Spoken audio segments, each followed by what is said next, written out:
بسم اللہ الرحمن الرحیم۔ حضور اکرم صلی اللہ علیہ وسلم آخری نبی ہیں۔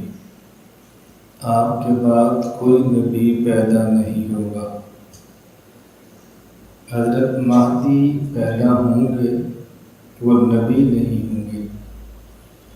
حضرت مہدی کا نام محمد، والد کا نام عبداللہ، حضرت فاطمہ کی اولاد میں سے ہوں گے۔ مدینہ منورہ پیدا ہوں گے۔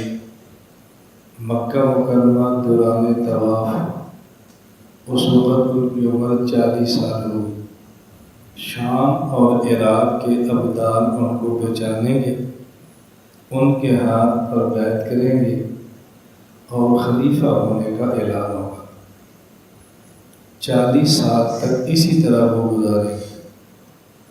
پھر حضرت عیسیٰ علیہ السلام اس وقت تشریف لائیں گے جب حضرت مہدی قسطنطنیہ کو فتح کر کے عیسائیوں سے آزاد کرا کے ملک شام واپس آ چکے ہوں گے۔ فجر کی نماز کا وقت ہوگا۔ حضرت عیسیٰ علیہ السلام دمشق شہر کی مرکزی جامع مسجد، اس کا جو مشرق کی جانب مینار ہوگا، اس پر نازل ہوں گے آسمان سے، وہاں سے نیچے تشریف لائیں گے۔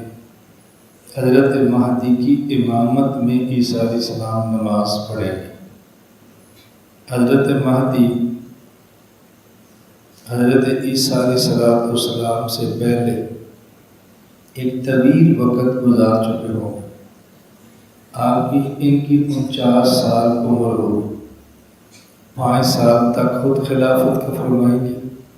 2 سال تک حضرت عیسیٰ علیہ السلام کا نائب بن کر خلافت کے امور سنبھالیں گے۔ پھر ان کا 7 سال تک خود خلافت کا نظام سنبھالیں گے۔ 2 سال تک حضرت عیسیٰ کا نائب بن کے خلافت کے امور چلائیں گے۔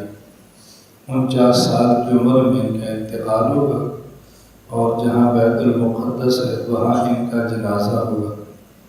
پھر حضرت عیسیٰ علیہ السلام جب فرمائیں گے تو حضرت عیسیٰ علیہ السلام جب تشریف لائیں گے دجال ظاہر ہو چکا ہوگا۔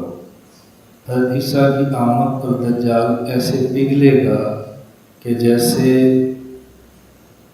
برف پگھلتی ہے، جب کسی چیز پہ نمک لگائے تو چیز پگھلے، نمک کی طرح یہ خود پگھلنا شروع ہو جائے گا۔ حضرت عیسیٰ علیہ السلام لط کے مقام پر اس کو قتل کریں گے۔ دجال پوری دنیا میں فتنہ پھیلائے گا۔ مکہ مکرمہ اور مدینہ منورہ ملائکہ کا پہرا ہوگا، فرشتوں کا پہرا، وہاں داخل نہیں ہو سکے گا۔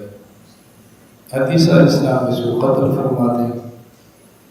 حضرت عیسیٰ علیہ السلام کے دور میں پھر یاجوج ماجوج نکلیں گے۔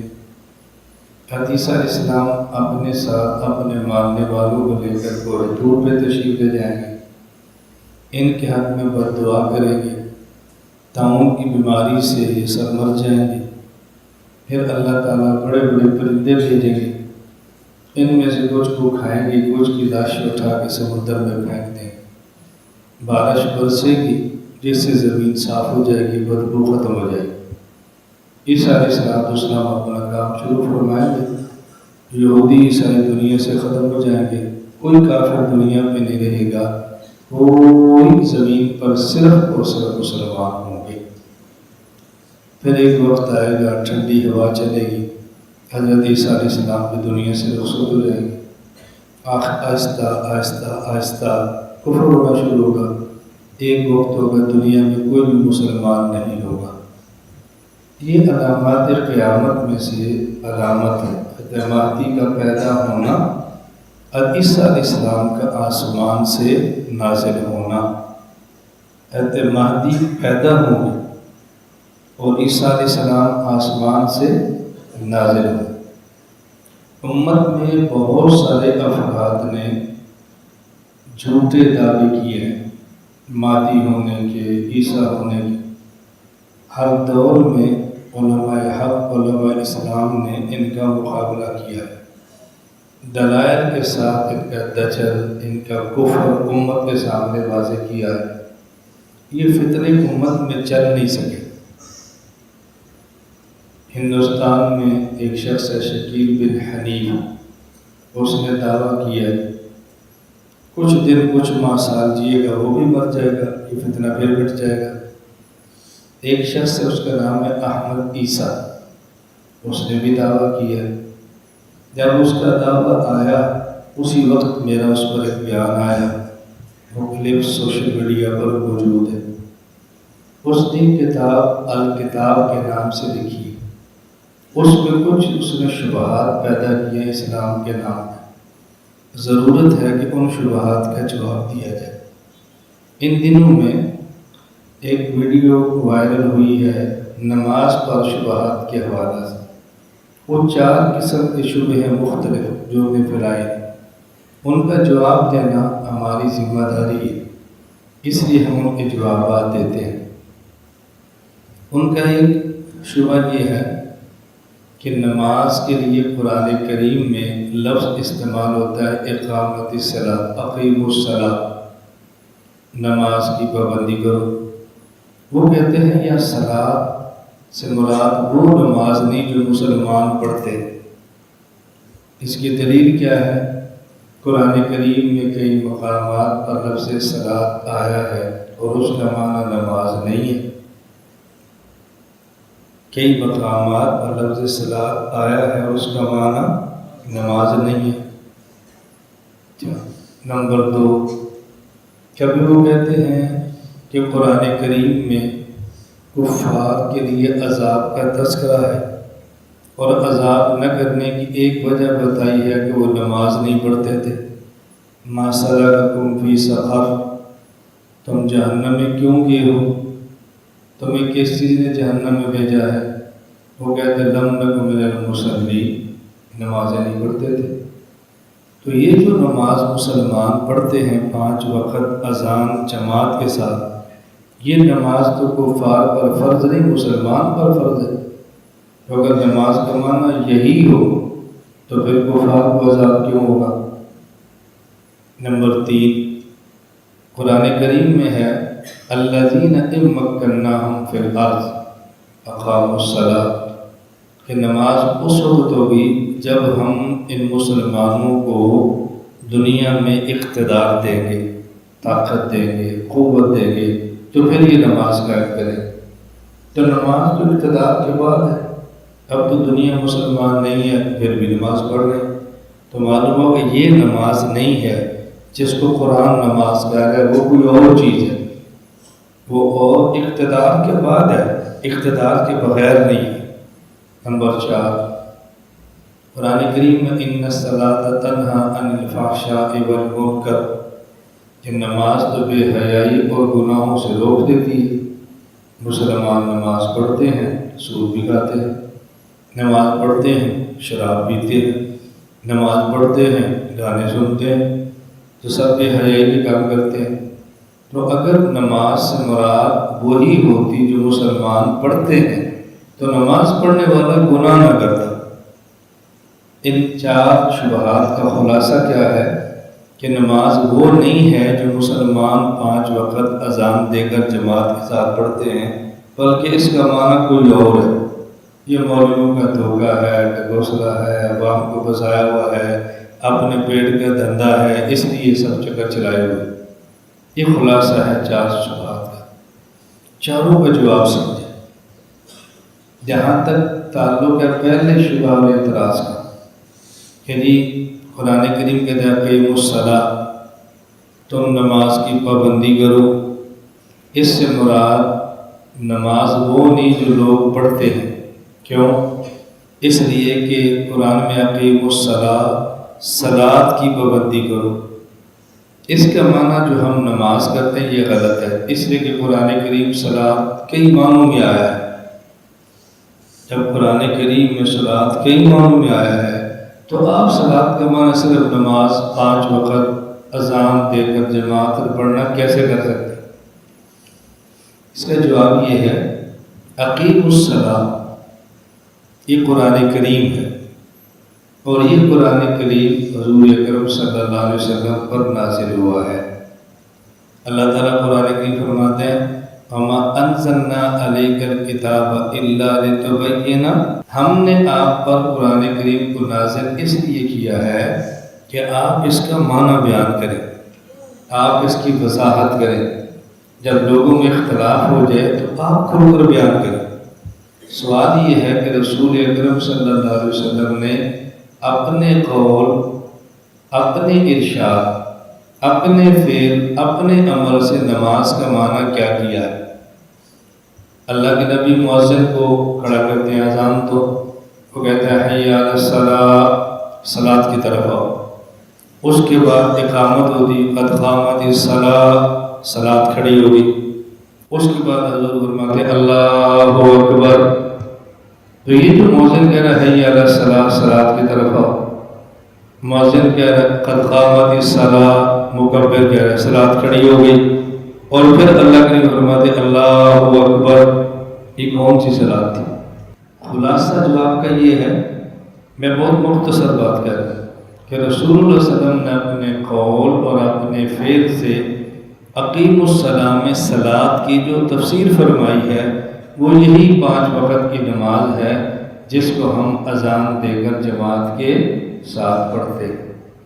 تو قرآن کریم جس نبی پر نازل ہوا ہے معنی اس سے پوچھے، یہ نہیں کہ قرآن نبی پر نازل ہو اور معنی ہم کریں، یہ غلط بات ہے۔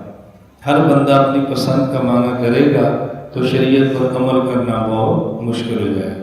دوسرا سوال، اگر صلاۃ کا معنی یہی نماز ہے جو اذان دے کر دن میں 5 مرتبہ جماعت کے ساتھ مسلمان پڑھتے ہیں، یہ مسلمان پر فرض ہے، کافر پر فرض نہیں، تو پھر کافر کو اس نماز نہ پڑھنے کی وجہ سے عذاب کیوں ہو رہا ہے؟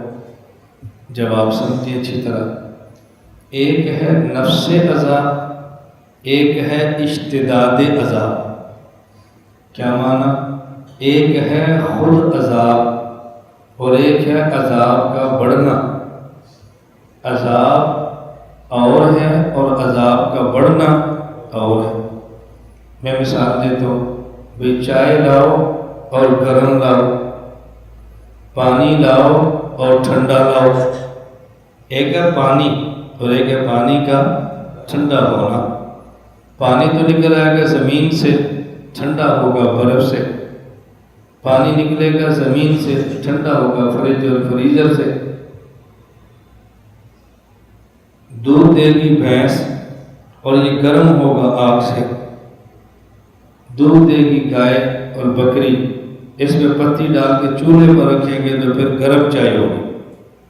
تو ایک ہے نفس عذاب، ایک ہے اشتداد عذاب، ایک ہے خود عذاب اور ایک ہے عذاب کا بڑھنا۔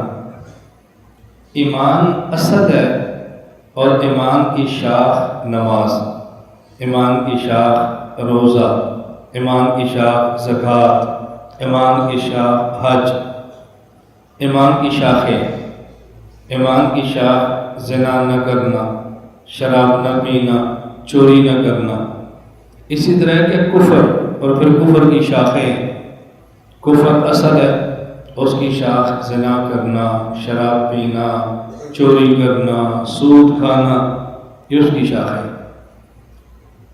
ایمان سے ملتی ہے جنت، یہ اصل ہے، اور ایک ہے جنت کی شاخیں، جنت میں مقامات۔ جنت تو ملے گی ایمان سے، اور جنت میں درجات بڑھیں گے، نماز، زکوٰۃ، روزہ، درود پاک، استغفار، ذکر، تلاوت، دین کی خدمت۔ اسی طرح کفر سے ملتی ہے جہنم، اور پھر جہنم کا عذاب بڑھے گا کیسے؟ کافر ہوگا، صدقہ نہیں کرے گا، عذاب بڑھ جائے گا۔ کافر بھی ہے، نماز بھی نہیں پڑھتا، عذاب بڑھ جائے گا۔ اب اگر کافر ہو جیسے منافق ہے، اب منافق کو جو سب سے نچلا درجہ جہنم کا مل رہا ہے وہ نفاق کی وجہ سے، ان المنافقین فی الدرک الاسفل۔ اب اگر یہ نماز پڑھتا ہے تو اس کو نفاق والا عذاب تو ملا ہے، لیکن مزید نہیں بڑھے گا، مزید نہیں بڑھے گا۔ اب دیکھو میں مثال دیتا ہوں، ابو طالب کے بارے میں صحیح بخاری میں وہ جہنم میں جائیں گے، عذاب ہلکا ہوگا۔ کیوں؟ وہ جو رسول اللہ صلی اللہ علیہ وسلم کی مخالفت سے عذاب بڑھنا تھا نا، وہ نہیں بڑھے گا۔ انہوں نے مخالفت کی بجائے آپ کا ساتھ دیا ہے، کم ہو گیا۔ ابو جہل کافر بھی ہے اور مخالف بھی ہے، اس کا عذاب بڑھ جائے گا۔ تو ایک ہے اصل اور ایک ہے فرع، ایک ہے اصل اور ایک ہے شاخ۔ تو یہ جو قرآن کریم میں ہے نا کہ عذاب تمہیں کیوں مل رہا ہے، اصل عذاب ملے گا کفر کی وجہ سے اور بڑھے گا نماز نہ پڑھنے کی وجہ سے۔ تو نفس عذاب اور ہے، اشتداد عذاب اور ہے۔ اور اس سوال کا یہ جواب وہ ہے کہ جو احمد عیسیٰ کی پیدائش سے بھی پہلے حکیم الامت مولانا اشرف علی تھانوی بیان القرآن میں دے کر دنیا سے جا چکے۔ جو اعتراض مرزا غلام احمد قادیانی نے کیے، اس کے اعتراض اس سے پہلے حضرت نانوتوی دے چکے ہیں۔ جو اعتراض احمد عیسیٰ نے کیا، اس کی پیدائش سے پہلے جواب حضرت تھانوی دے چکے ہیں۔ ہم پڑھیں گے تو پھر سمجھ آئے گی۔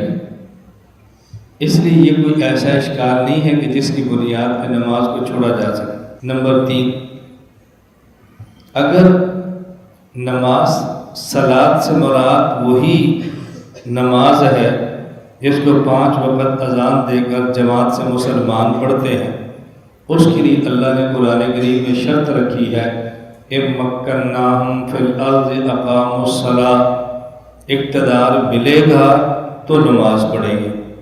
جو اقتدار کے بغیر پڑھ رہے ہیں، اس کا معنی یہ وہ صلاۃ نہیں جو قرآن کہہ رہا ہے۔ اس کے 2 جواب ذہن نشین فرما لیں۔ پہلا جواب سمجھیں کہ نماز کے قائم کرنے کے لیے اقتدار شرط نہیں ہے، بلکہ اللہ تعالیٰ اہل ایمان کی خوبی بیان فرما رہے ہیں، وعد اللہ الذین آمنوا منکم وعملوا الصالحات۔ ان کی خوبی بیان ہو رہی ہے کہ یہ لوگ ایمان بھی لائے ہیں، نیک اعمال بھی کرتے ہیں، حالانکہ ان کے پاس اقتدار نہیں ہے پھر بھی کر رہے ہیں۔ ان کی خوبی الذین مکناہم فی الارض، جب ہم ان کو اقتدار دیں گے، حکومت دیں گے، تو یہ لوگ پھر بھی سستی نہیں کریں گے، نماز پڑھیں گے بھی، دوسروں کو نماز پر لائیں گے بھی۔ یہ نہیں کہ اقتدار نہیں ہوگا تو نماز نہیں پڑھیں گے، اقتدار ملے گا تو نماز پڑھیں گے۔ نماز کی شرط ہے کپڑا صاف ہو، نماز کی شرط ہے بندے کا جسم پاک ہو، کپڑا پاک ہو، جسم پاک ہو، قبلے کی طرف رخ ہو، نیت ہو۔ یہ نماز کی میں عرض کروں شرطیں ہیں۔ یہ شرط نہیں ہے کہ اقتدار ہو تو پھر نماز پڑھے۔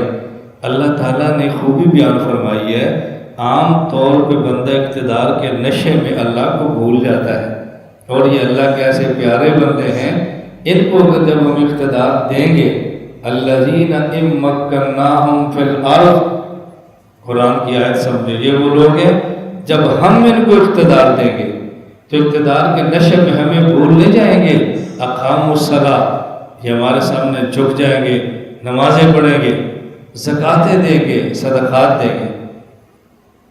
خلاصہ کیا ہے؟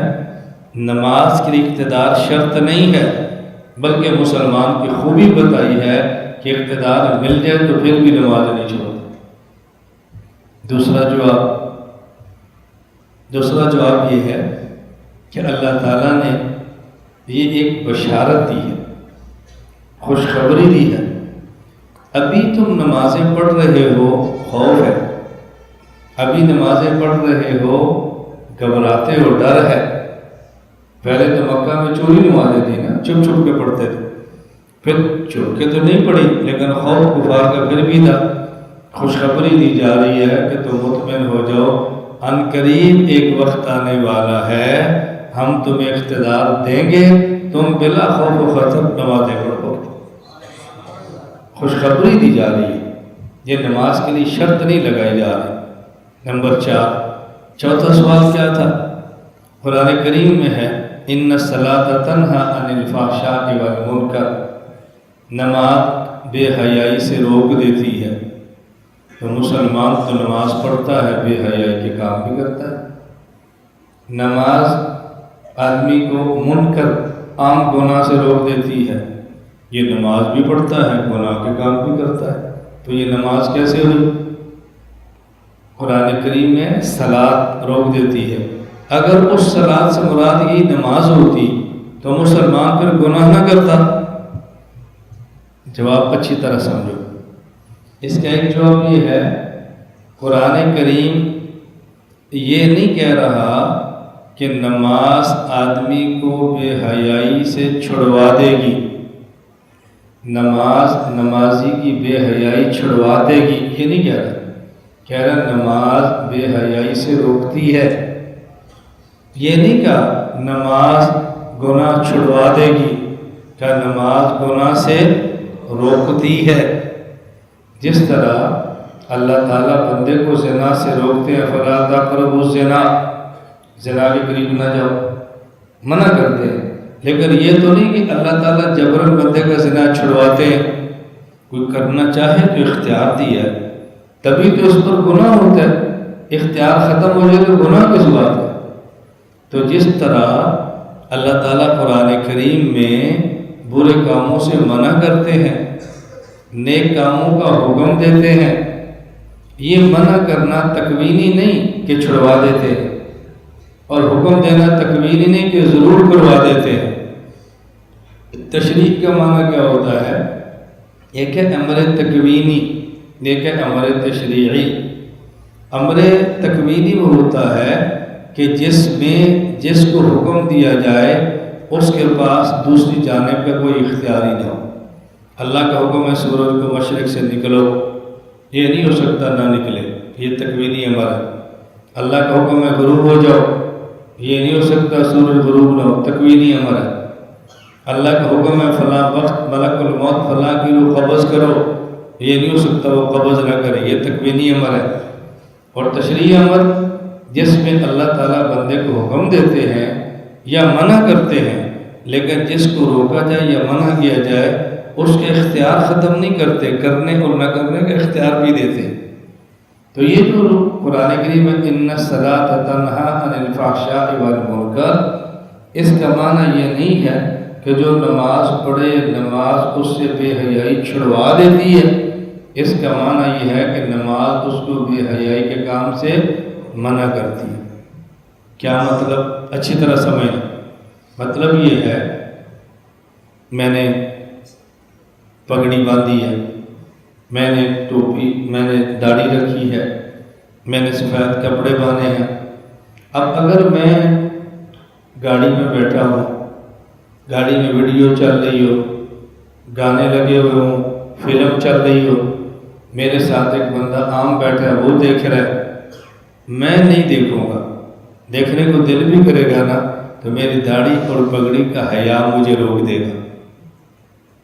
مطلب کیا کہ بعض چیزیں ایسی ہیں کہ وہ کیفیت اور حالت بندے کو وہ کام نہیں کرنے دیتی۔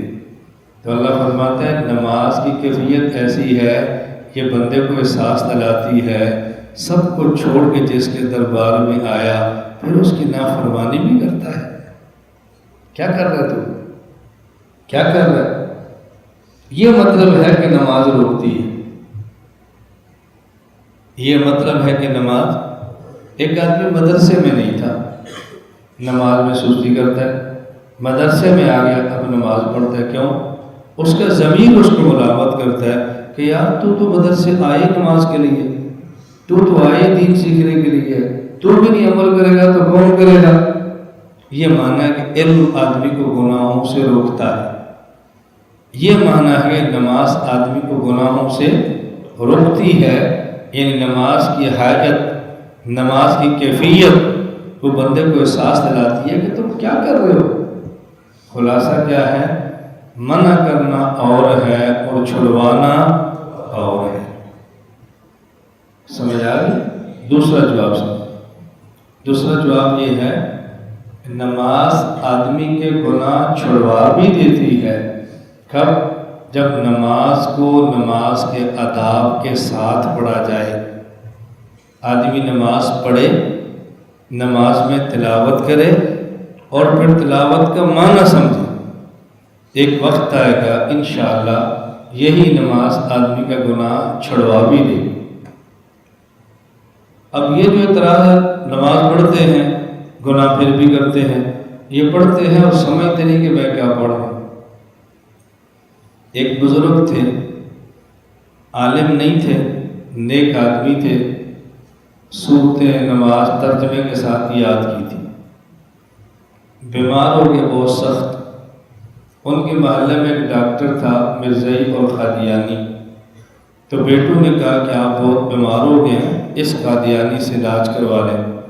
فرمایا میں اس سے علاج نہیں کراؤں گا۔ کیوں ابا جی؟ کہا اس لیے کہ میں نے رات کو دعائے قنوت پڑھی، نہیں کراؤں گا۔ کچھ اور لوگوں نے سمجھایا جان کو خطرہ ہے، کافر ہے، تو جان کو خطرہ ہو تو علاج کرانے میں کیا حرج ہے؟ فرمایا میں نہیں کراؤں گا۔ کیوں؟ اس لیے کہ کل میں نے پھر وتر پڑھنی، میں نے پھر دعائے قنوت پڑھنی۔ لوگوں نے پوچھا کہ بابا جی دعائے قنوت کا اور وتر کا قادیانیوں سے علاج کرانے سے کیا تعلق ہے؟ اور میں بیٹا میں دعائے قنوت سمجھ کر پڑھتا ہوں۔ ہمیں رات اللہ سے وعدہ کیا تھا وَنَخْلَعُ وَنَتْرُكُ مَن يَفْجُرُكَ، اے اللہ میں تیرے نافرمان کے قریب بھی نہیں جاؤں گا، اور کل میں نے پھر کہنا وَنَخْلَعُ وَنَتْرُكُ مَن يَفْجُرُكَ، اے اللہ میں تیرے نافرمان کے قریب بھی نہیں جاؤں گا۔ رات میں نے وعدہ کیا، صبح میں نے قادیانی سے علاج کرا کے توڑ دیا۔ اگر اللہ قیامت کو پوچھ لے میرے پیغمبر حضرت محمد صلی اللہ علیہ وسلم کی ختم نبوت پہ ڈاکہ ڈالنے والا اس سے بڑا میرا نافرمان کون ہو سکتا ہے، اور تو کیوں اس کے پاس گیا تھا، میں اللہ کو کیا جواب دوں؟ میری مجبوری ہے، میں علاج نہیں کرا سکتا۔ سمجھ آ؟ تمام جواب کیا ہوا کہ آدمی نماز پڑھے اور آداب کے ساتھ سمجھ کر پڑھے تو یہ نماز اس کے گناہوں کو رکوا بھی دے گی، چھڑوا بھی دے گی۔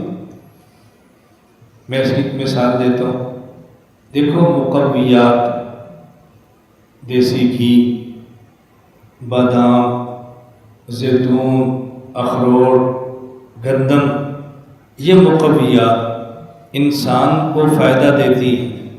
کیوں؟ جب آدمی پرہیز کرے، پرہیز نہیں کرے گا تو مقویات فائدہ نہیں دیں۔ جی میں تو دیسی گھی بھی کھاتا ہوں پھر بھی صحت نہیں بنتی، جی میں تو مقویات کھاتا ہوں طاقت پھر بھی نہیں آتی۔ کیوں نہیں آ رہی؟ تو پرہیز نہیں کر رہا، پرہیز نہیں کر رہا۔ پرہیز کرے گا مقویات طاقت دے گی، پرہیز نہیں کرے گا مقویات نقصان دے گی۔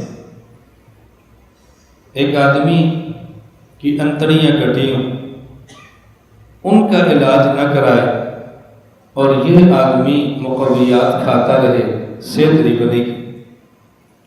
آدمی کی انتڑیاں کٹی ہوں، علاج کرا کے اس کو ٹھیک کرا لے، خشک روٹی کھائے پھر بھی طاقت بنے گی۔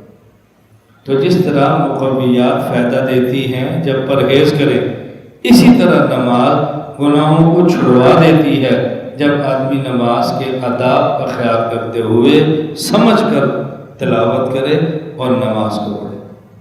اللہ تعالی ہمیں یہ بات سمجھنے کی توفیق عطا فرمائے۔